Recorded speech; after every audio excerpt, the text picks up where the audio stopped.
Las palabras no solo describen la realidad. También la transforman y la conforman. Democracia, Memoria, hogar, derecho, intuición. número. En este podcast, cada semana conversamos con un especialista diferente sobre una palabra clave para comprender el mundo. Una semana, Una palabra.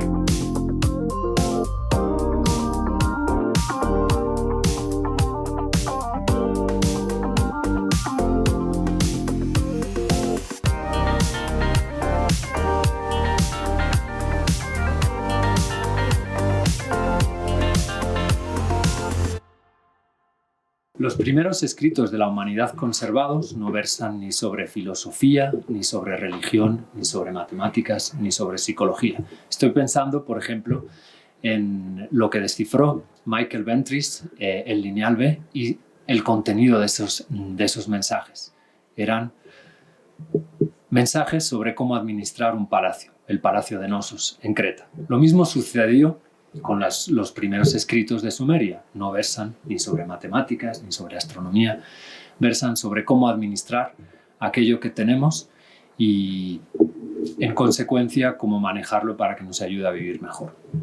Podríamos decir, por tanto, que la primera ciencia o el primer saber sobre el que hay una constancia histórica es ni más ni menos que el de la economía.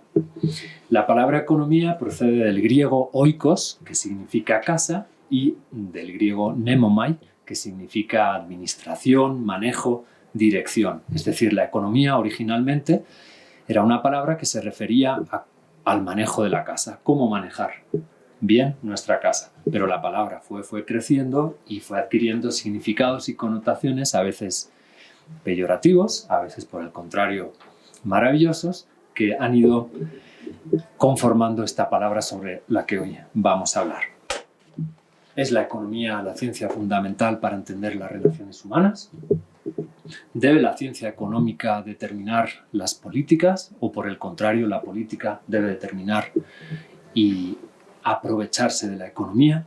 ¿Es el dinero un gran aliado en el siglo XXI o, por el contrario, se está convirtiendo en nuestro dueño y señor? Para responder a esta y otras preguntas, hoy contamos en nuestro estudio de una palabra con Jordi Beccaria. Jordi Beccaria es doctor en Economía y catedrático de Economía Aplicada en la Universidad Autónoma de Barcelona. Entre lo mucho que podría decirse de él, destacamos que ha sido decano en la Facultad de Economía de dicha universidad, director del Consejo de Gobierno del Instituto Universitario de Estudios Europeos en Barcelona y codirector en México y director general del CIDOB, Barcelona Center for International Affairs, y su revista. Además, es director desde 2009 de esta maravillosa revista, Foreign Affairs, muy conocida aquí en México y en toda Latinoamérica. Todo aquel intelectual que se precie y quiera saber el estado de salud de América debe leerla. Además, está editada en ETA. Jordi, muchas gracias por estar aquí con nosotros y por haber aceptado nuestra invitación. No, gracias a ustedes, por supuesto. Es un placer poder compartir y hablar sobre la palabra, ¿no? ¿Cómo definirías esta palabra que te ha acompañado durante casi toda tu vida? Nos acompaña toda la vida, ¿no? O sea, la economía nos impregna, tú ya lo has dicho, su origen, ¿no? De administración de la casa, luego viene la administración en general. Fíjate que hay una parte de la historia sagrada que a veces se relata en términos de los sueños del faraón y la interpretación de José, y luego nos ha quedado que José era interpretador de sueños, y no es verdad. José aplicó su interpretación de los sueños a una política económica de buffer stocks o de stocks estratégicos, es decir, las 7 vacas gordas, ¿no? Significan abundancia, 7 años, las 7 flacas significan escasez. Entonces, lo importante no se interpreta el sueño del faraón, lo importante es que es capaz de diseñar una política de stocks de cereales. En esa época, evidentemente, el cereal pues, determinaba el hambre, la hambruna de la sociedad. Se guardan los stocks durante 7 años, los excedentes. El precio, entonces, sube, porque cuando hay muchos excedentes es cuando el precio baja, entonces esto asegura, ¿no?, que puede haber una economía estable para los productores, y luego los stocks salen y se ponen en el mercado cuando hay escasez y por tanto los precios tampoco se disparan tanto, ¿no? No quiero poner similitudes con la actualidad, pero como nos falta el cereal de Ucrania, pues no tenemos stocks estratégicos porque pensábamos, ¿no?, que la vida ya iba todo muy bien y no hacían falta. No tenemos stocks de gas porque pensábamos lo mismo, ¿no? Entonces, fíjate, la economía, cuando pasas del ámbito del ámbito de la casa, ¿no?, al ámbito de la política económica, lo importante que puede llegar a ser. Entonces, ¿cómo definirías economía? ¿Qué es la economía? Pues la economía es la administración. Hay dos interpretaciones de la economía. La clásica, que es siempre el uso de recursos escasos para fines alternativos. Esto vale tanto para el ámbito familiar, ¿no?, de la administración de la casa, como para el ámbito público. Es decir, es una definición clásica de la economía, que es utilizar recursos escasos para usos alternativos. Podemos, en épocas de guerra, ya sabemos, o cañones o mantequilla. Pues ahora estamos ya comprando cañones en lugar de mantequilla, ¿no? Y luego hay la otra interpretación, quizá no diré que sea más moderna, pero en todo caso sí, en el punto de vista de la teoría económica, que es la economía es la ciencia del contrato. Es decir, lo que nos interesa, además, es el contrato, es establecer instituciones que permitan, ¿no?, un juego, y que permitan un juego ordenado y que no llegues al caos. Es decir, contratar. De ahí se deriva pues toda la teoría constitucional de la economía, ¿no?, de Constitutional Political Economy, por ejemplo.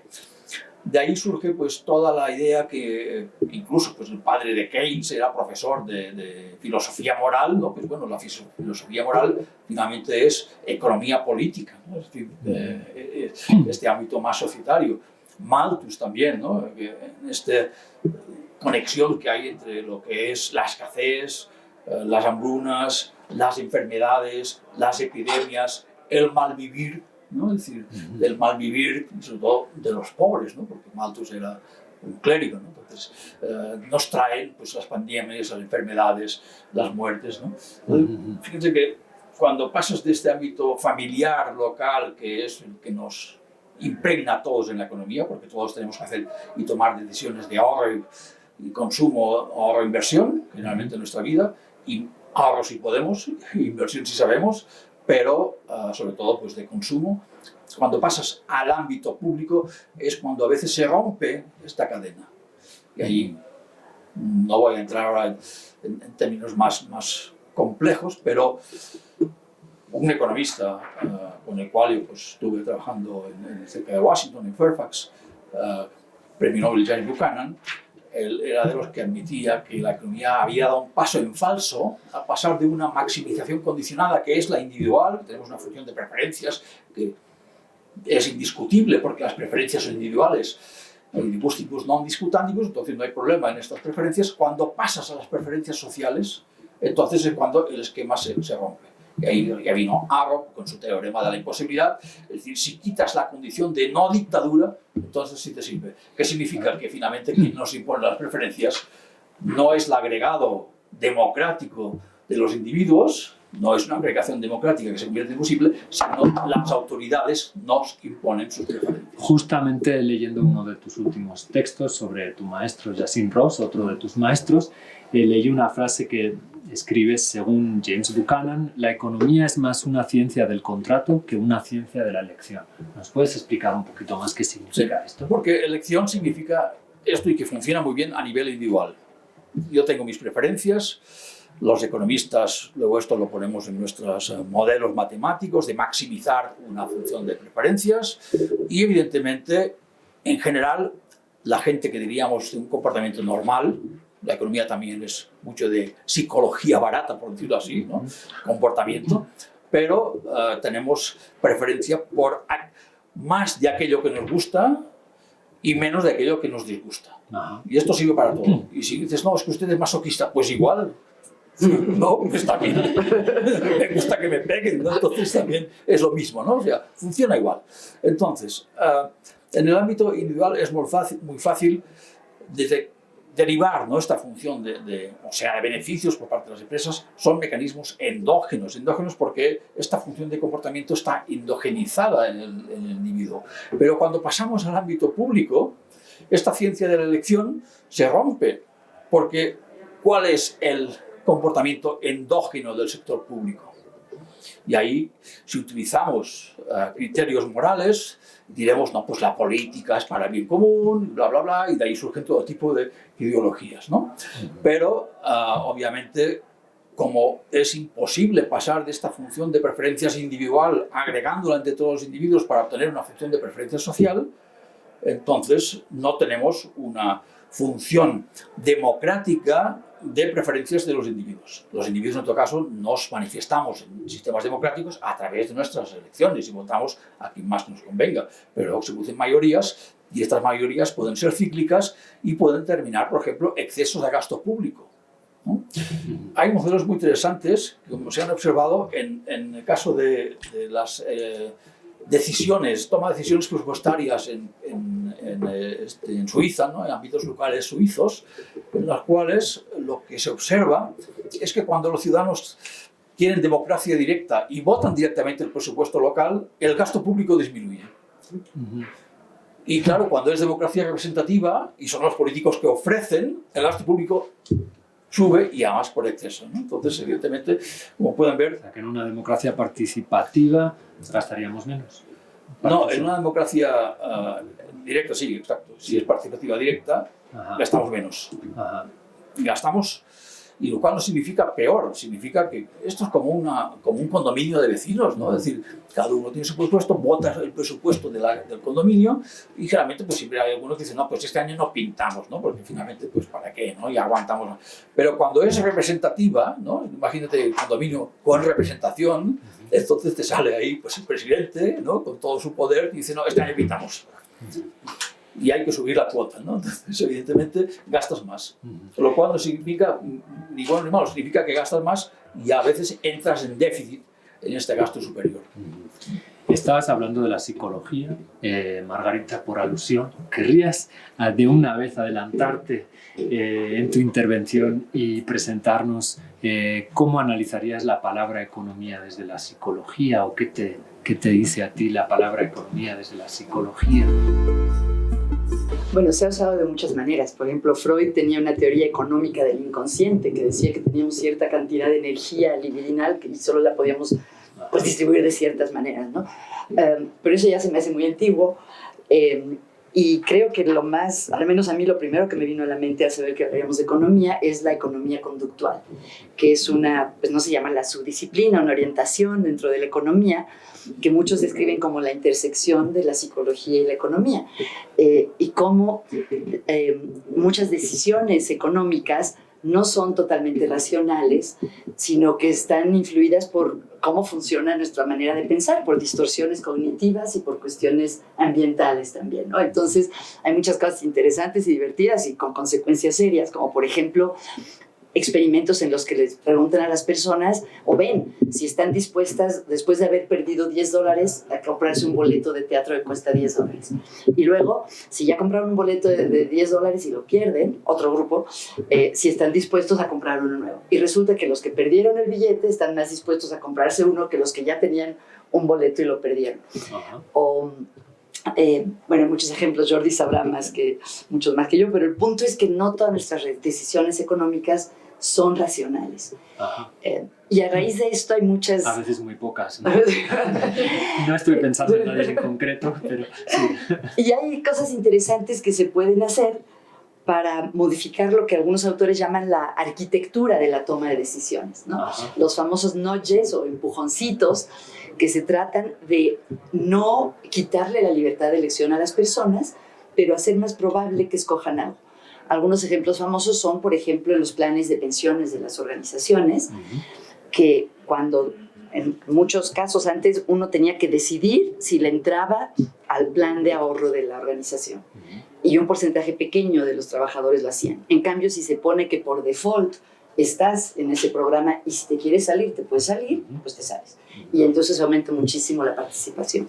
Y ejemplos que me gustan mucho... Que somos perezosos por naturaleza. En cierta forma. En las cafeterías, por ejemplo, de las universidades se han hecho experimentos en los que si pones la ensalada y el brócoli más al principio de la fila y los brownies al final, es más probable que los estudiantes se coman el brócoli. Igual si quieren se pueden comer los brownies, pero implica más esfuerzo. Entonces me parece muy interesante esto de cómo la arquitectura de nuestro entorno y nuestras propias funciones cognitivas influyen en la toma de decisiones económicas y que se pueden hacer cosas para optimizarlas. Y esto imagino que lo utiliza mucho la publicidad y la propaganda, ¿o no? La propaganda sí, y la por publicidad ejemplo, juega con esta arquitectura. Sí, de la por toma ejemplo, de... leía de anuncios de aparatos eléctricos que se puede anunciar como tiene un 99% de confiabilidad versus tiene solo un 1% de fallas. Ajá. Y decirlo de una manera u otra influye en cómo deciden las personas si lo compran o no, por ejemplo. Sí, me acuerdo de una vez que el que fuera presidente de España, Rajoy, decía: no hay pruebas para demostrar que el ex tesorero del Partido Popular no sea inocente. O sea, decía, no hay pruebas para decir que no sea inocente, decir que es culpable. Quizás tiene que ver sobre esto que estabas diciendo. Bueno, muchas gracias, Margarita. Margarita nos estaba hablando de economía conductual, pero bueno, la palabra economía hoy tiene muchísimos adjetivos, ¿no?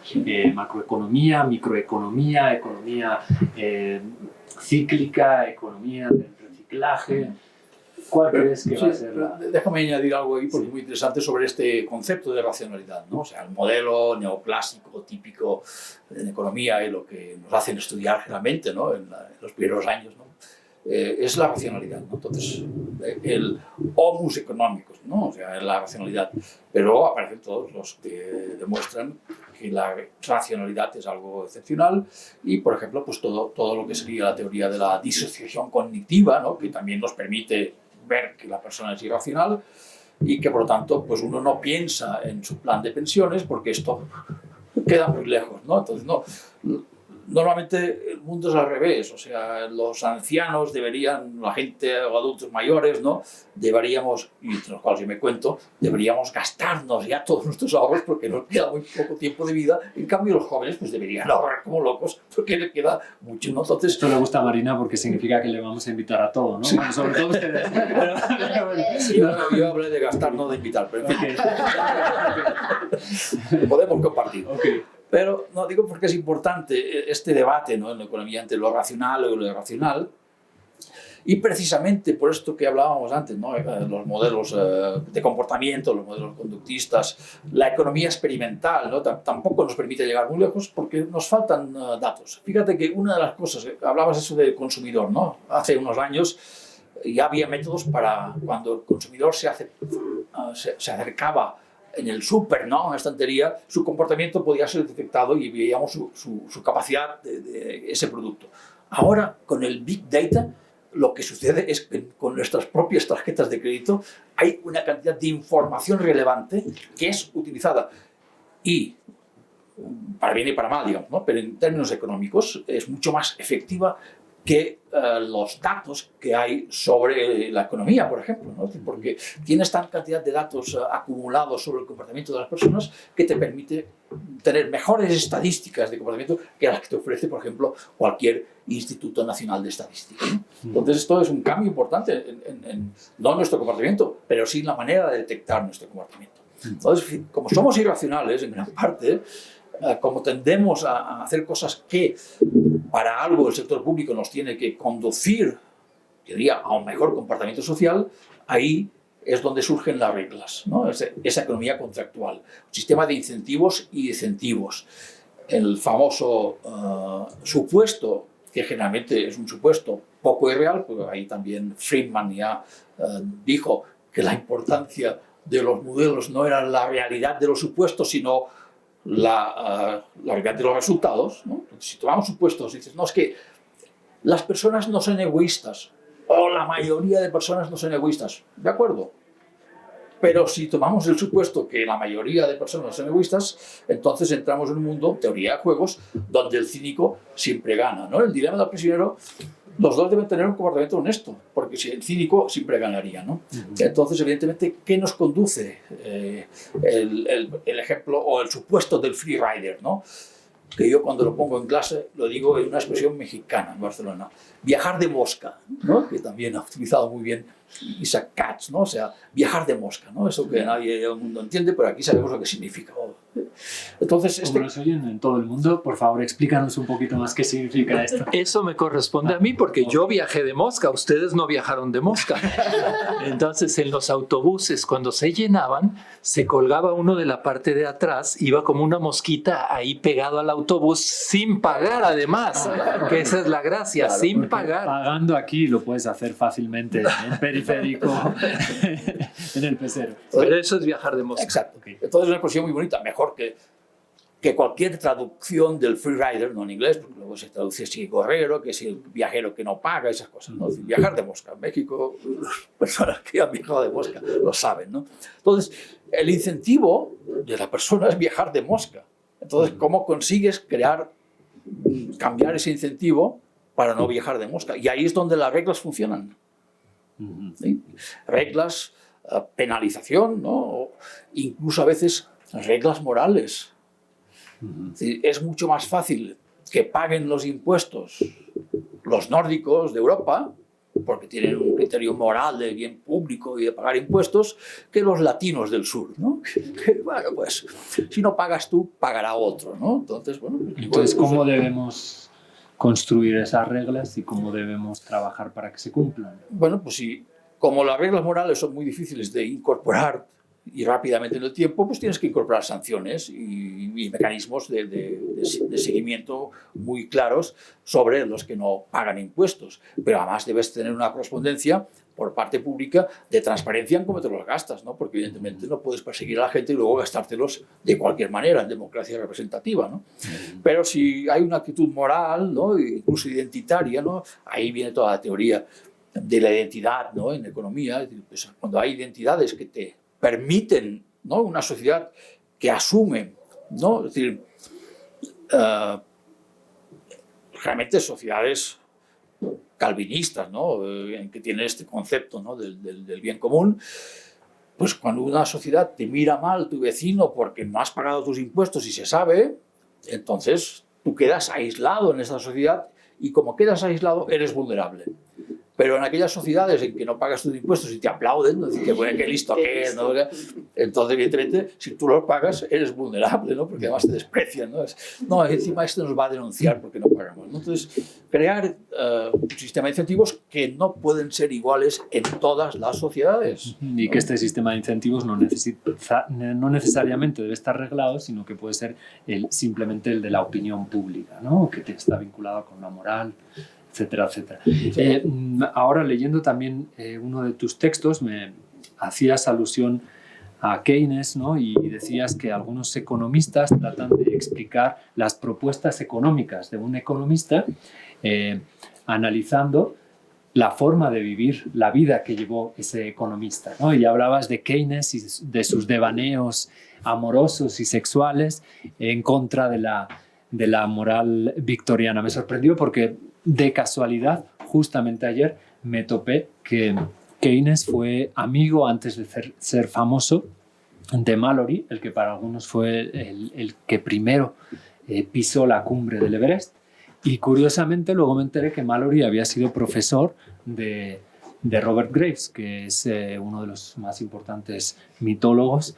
O sea, me imagino tú ahí, economista, como una suerte de Keynes, yo gran aficionado a la mitología, Robert Graves, y en medio de nosotros dos, tu discípulo y mi maestro fue el primero en pisar el Everest, ¿no? Bueno, perdonen por el excursus, pero ¿tú crees que sí hay una suerte de relación entre la vida que lleva un economista y sus propuestas económicas? Por supuesto, ¿no? Y hay un artículo muy interesante que es Eros y Keynes, ¿no? Es decir, todo Keynes era un intelectual del grupo de Bloomsbury, ¿no? En Londres, donde evidentemente pues, tenían un comportamiento muy como diría, abierto, relajado, sí, por decirlo así, enfrente además de un mundo victoriano y de una economía victoriana, ¿no? Que era muy restrictiva y tal. Entonces, evidentemente, ahí la actitud de Keynes en su teoría general lo que es aumentar el gasto público para generar, ¿no?, empleo, para que la economía crezca, frente a una actitud victoriana, restrictiva. Y esto tiene que ver también con el comportamiento individual, ¿no? Entonces, lo que sí es interesante, y hay también toda la idea de lo que se llama los presupuestos de Harvey Road, esa zona también de Londres, donde estaban ese grupo de intelectuales, que permitía que hiciesen ese tipo de propuestas de política económica porque eran élite. Y por tanto, como eran élite, eran capaces de saber cuándo se gastaba en exceso del dinero público y tenían ellos mismos su propia restricción, ¿no?, presupuestaria. La élite cuando controla. Si hoy pensamos en el mundo donde está la élite en la política económica, sí está, pero seguramente está en China, ¿no? Es decir, hay una élite que es muy responsable, ¿no?, y tiene criterios muy estrictos. No quiero poner como ejemplo, pero en todo caso no encontraríamos ese tipo de élite que hablamos de Keynes, ¿no? Entonces, evidentemente, el comportamiento, el entorno en el cual te comportas, te sitúa en un lado nuestro. Si eres un estricto conservador, cristiano, calvinista, obviamente tienes un comportamiento muy restrictivo.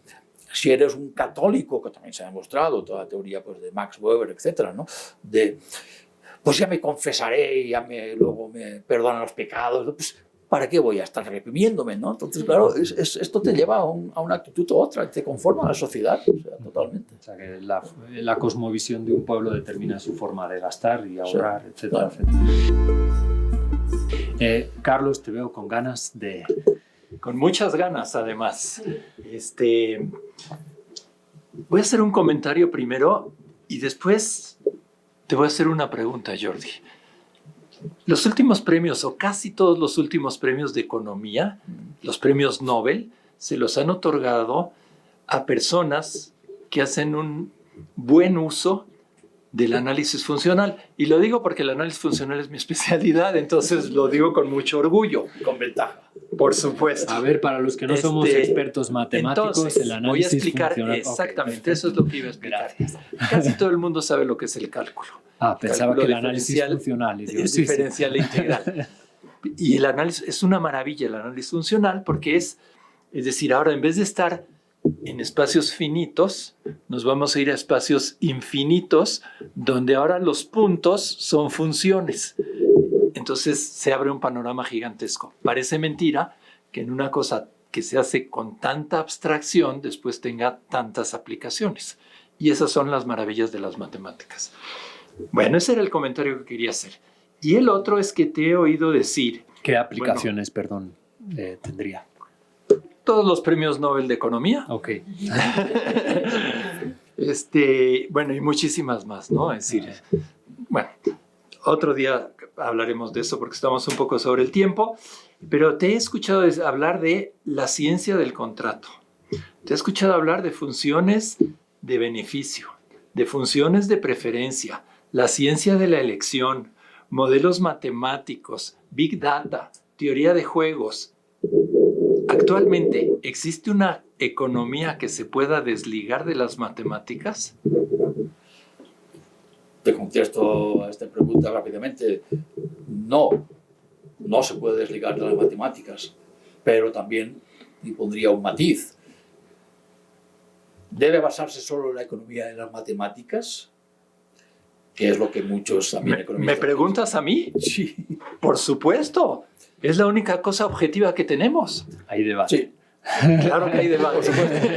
Pero, fíjate, hablaste de los premios Nobel, estoy muy de acuerdo contigo, pero siempre el uso de las matemáticas o incluso del análisis cuantitativo tiene sus límites. El último premio Nobel relativo a todos los temas del cálculo, relativo a lo que es los salarios mínimos, se han hecho sobre experimentos en unos estados distintos de Estados Unidos y que puede que dé unos resultados determinados, pero que no sean lo mismo si lo haces en otros estados o en otros sitios. Por lo tanto, ¿cuál es el problema? El análisis está muy bien, no puedes prescindir de las matemáticas. El problema está en el salto cuando utilizas esto políticamente. Dices, no, hay que tener salarios mínimos porque dos Nobeles o un Nobel, otro ya falleció y no le dieron el Nobel, encontraron que subir los salarios mínimos no incrementaba el desempleo. Tienes toda la razón, pero ahí es el mal uso de la política y el mal uso de las matemáticas. ¿Estamos de acuerdo? Bueno, esa es mi intervención sobre las matemáticas. Muchas gracias. Sí. Y de hecho ya te adelantaste a la pregunta que yo le quería hacer, ¿no? Y era, ¿cuál es el equilibrio que debe manejar la economía entre lo que es la econometría, etcétera, etcétera, esta parte más matemática y la parte más humanística, la sociología, etcétera, etcétera? Pero creo que más o menos... Sí, pero claro, a veces, digo, son equilibrios y que dependen también de los mainstreams, ¿no? De la economía, como en toda ciencia, ¿no? Entonces, pensar que los economistas con matemáticas lo van a resolver todos, pues ya no seamos economistas, seamos matemáticos. Y seguramente, no, es que es muy difícil. Un buen matemático es un buen matemático y a veces un buen economista matemático no es un buen matemático. Hay una anécdota de Andreu Mas Colell, ¿no? Que es un economista relevante del mundo de econometría, de ciencias, y él comentaba: cuando yo siempre viajaba en avión, cuando el vecino al lado me preguntaba cuál era mi profesión, le decía que era matemático. Se acababa la conversación y me dejaba dormir. Hasta el día que encontré un matemático.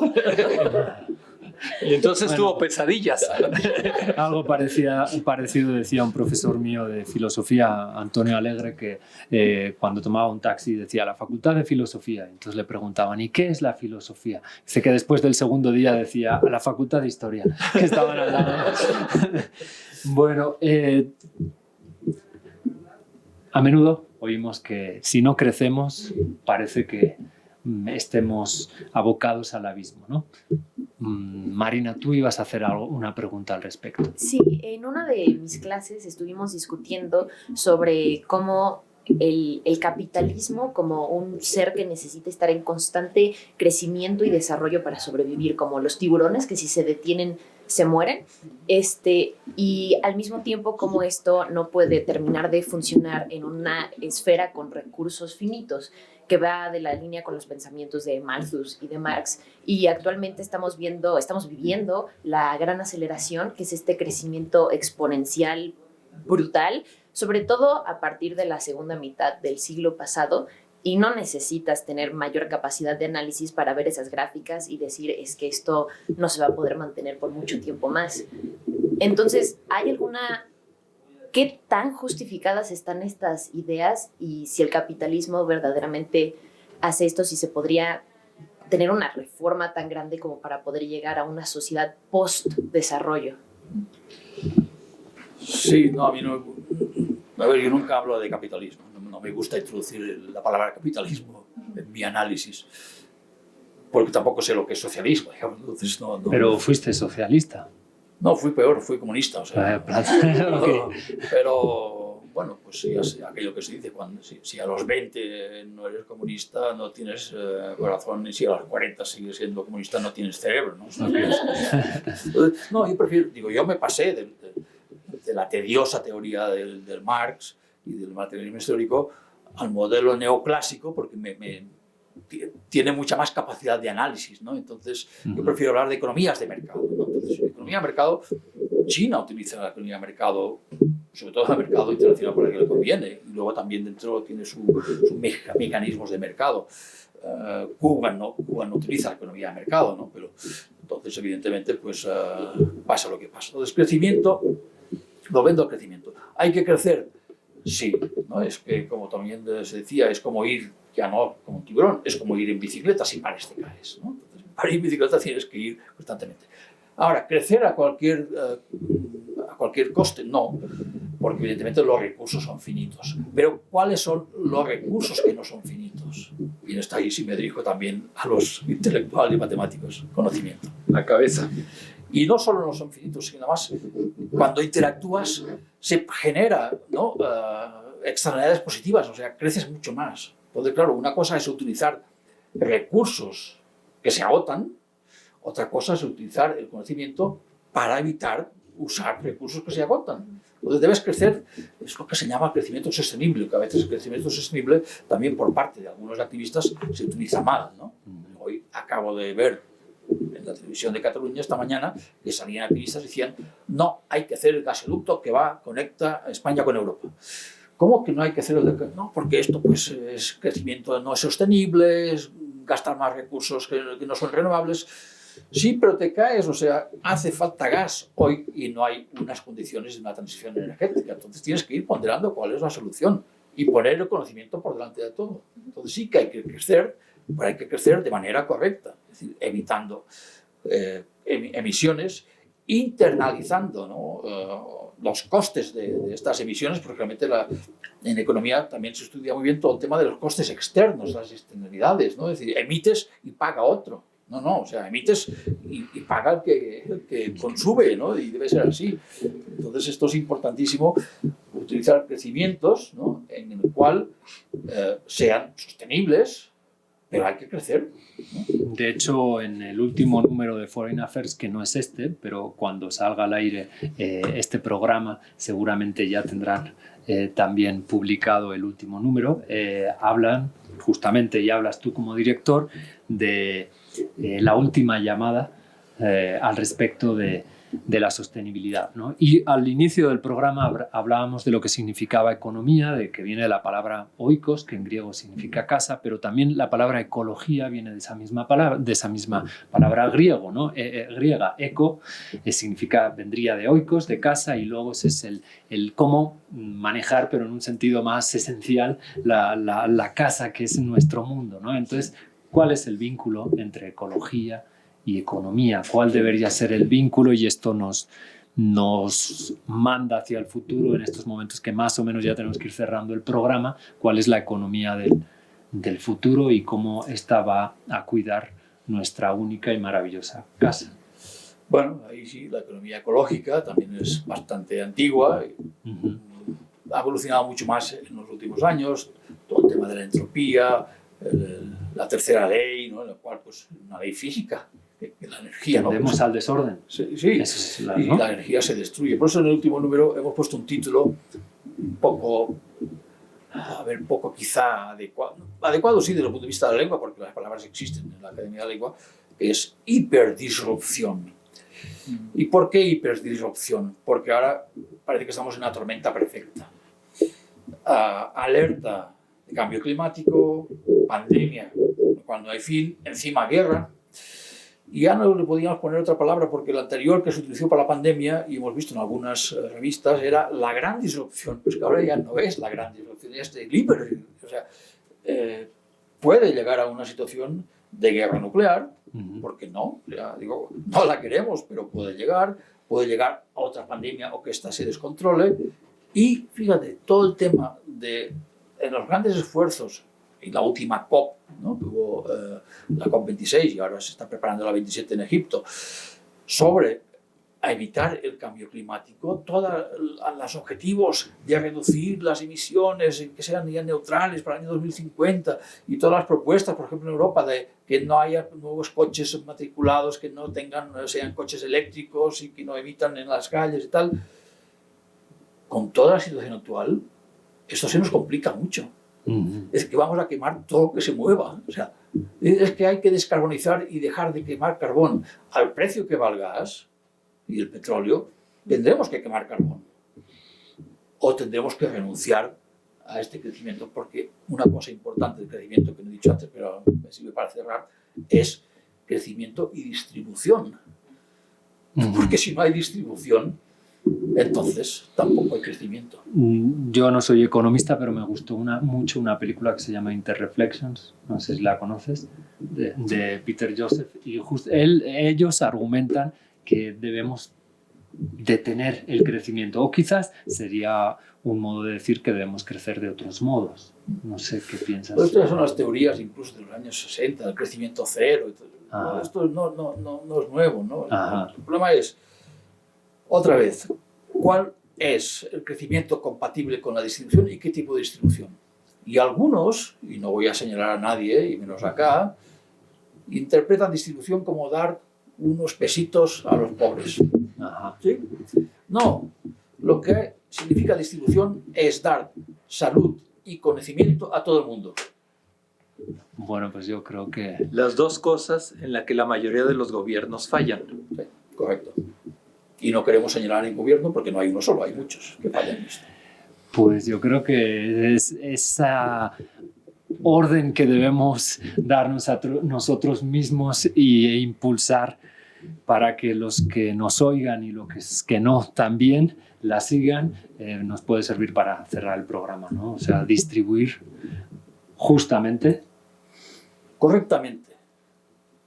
Porque lo de justo siempre tiene una connotación moral, ¿no? Es decir, hay justicia distributiva y hay justicia asignativa. La asignativa es lo que nos da el mercado y la mayor eficiencia. La distributiva es cuáles deben ser las políticas para esta mejor distribución. Y por lo tanto, si queremos que la población en general tenga salud, premios Nobel, Duflo, por ejemplo, Esther Duflo y su esposo, Banerjee, ¿qué hacen? Salud desde los niños al principio y conocimiento en los niños, porque esto es lo que nos trae mayor crecimiento. Pero para hacer esto tienes que hacer una política adecuada. Por lo tanto, pues debes crecer. Entonces debes tener un mecanismo de crecimiento para poder dedicarte a esas políticas y generalizar el conocimiento y la salud, porque sin salud, sin alimentación adecuada, obtienes unas grandes diferencias sociales que son las que nos están afligiendo hoy en el mundo. Esta es la realidad. Y la salud es de algún modo conocimiento y el conocimiento de algún modo salud, ¿no? A mí me viene también una cuestión a la mente, un título de un psicólogo famoso, célebre en su época y también originalmente marxista, que es Erich Fromm, y que escribió un libro que se titulaba Tener o Ser, ¿no? Y él decía que los seres humanos, la civilización en general, para progresar lo que tenemos que hacer es dejar de pensar tanto en las cosas y en quién tiene las cosas y comenzar a pensar más en las personas y cómo contribuir a su desarrollo, al nuestro y al de los demás. Y creo que justamente eso es lo que tú de algún modo también estás diciendo, ¿no? Y reglas. Y en eso volvemos a la matemática. Reglas. Carlos sabe mucho. Para diseñar reglas que funcionen correctamente hacen falta matemáticas. A ver, ¿cómo? Para diseñar las reglas, claro que hacen falta las matemáticas. Entonces, Cualquier juego ¿Quién? necesitas matemáticas para que dé resultados eficientes. Lo cual no significa que cuando juegas no haya perdedores y ganadores, porque si no, no hay gracia en el juego. No. Entonces, si queremos convertir el juego en justo, nos estamos equivocando. Si entendemos como concepto de justicia que solo puede haber ganadores. De acuerdo. entonces, ¿cómo deberíamos construir esas reglas? Con las matemáticas, pero... Reglas para que no haya trampas, reglas para que haya un juego justo en el sentido de equidad y también luego que haya mecanismos de política para compensar, ¿no? Pues ¿quién invertiría si no tuviese mecanismos de compensación, ¿no? De algún tipo en algunas acciones, ¿no?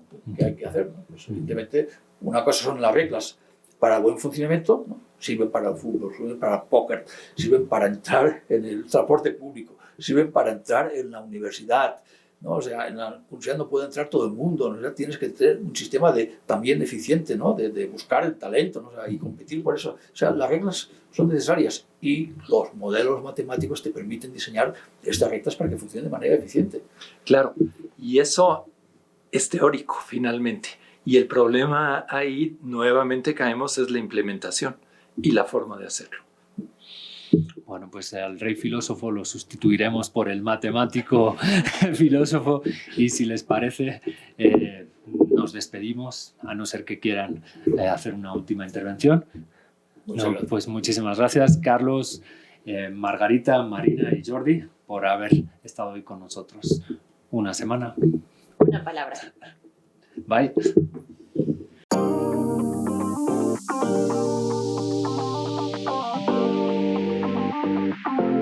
Así. Listo. Entonces va a cambiar. Pues haremos la introducción, aunque vaya a ir con otro formato para que soltarnos, ¿no? ¿Ya empezamos? Hola, hola, hola, ¿cómo están? Muy bien. Las palabras no només las escribo en la realidad. Ay, perdón. Ay, sí. Sí. las palabras no solo describen la